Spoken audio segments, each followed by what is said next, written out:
Hey, another video, and this is the recap on my last fast. The ups and downs, what went well, what could I have done better, and I did have more trouble with this one than the last ones because I already felt good before going into my fast because I'm practically cured from my autoimmune disease. So this was more for inner healing rather than physical healing. But every time your body gets rest, a lot of things get repaired, and we still live in a toxic world. So I think a fast is always good to do for, a yearly detox and also to get closer to God. If you have some issues, like I had rereading my diaries, I require some answers and I did some praying as well. Actually, that one of the culprits of this fast was I was a lot more emotional for that reason. And when I'm emotional, I normally want to soothe myself with, tea or coffee. And during a fast, of course, that's not what you're going to do. You go and sit in silence, or you go into the sun, or do some barefoot walking. But yes, the coping mechanism from, having a cup of coffee had to shift. Also, when I was very tired, I was very tempted to drink coffee because, when I smelled the aroma of coffee, that triggered right away like this lack of caffeine. So for my last fast, I made the mistake of starting before my period started. And so during my period, I was, losing blood and feeling empty and weak, a little bit dizzy. So this time I started after my period ended, and that was good.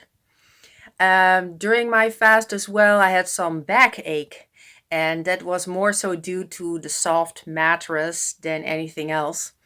I've got this PEMF mat that I had on top of my mattress. Actually, that worked very well. But because there are little crystals in it, it's still kind of hard. So I took it off for a few nights and I shouldn't have because, yeah, that caused a lot of trouble. I've known this for years when I did gymnastics as well. Need a very hard mattress. I just can't sleep on something that soft though. So yes, I guess, to sum it up, I was less motivated because I already felt good, no longer sick, let's say. And oh, the second one, it was very hot. So this was in a very hot period where, it was maybe between 25 and 35 degrees Celsius. And so I didn't do any dry fasting. And dry fasting will get you a lot faster into autophagy. So I did the water fasting, but it made it a lot harder to get over that little hump of being hungry. And so, yeah, I regretted that because I think it's worth it to just do first the 3 days dry fasting, get into autophagy, and then do the water fasting. And so, yeah, so the other one is being emotionally more yeah, when you're fasting, everything is heightened, right? All your senses, your smell, your taste, your sight, and so when you're emotional, you can get those feelings are very high, euphoric, or very low. And so that's what I had during my fast as well. So I guess, yeah, every time it's a little bit different, but I'd say it's still a success. I think out of the 21 days is 12 days were really without tea and without coffee and just perfect.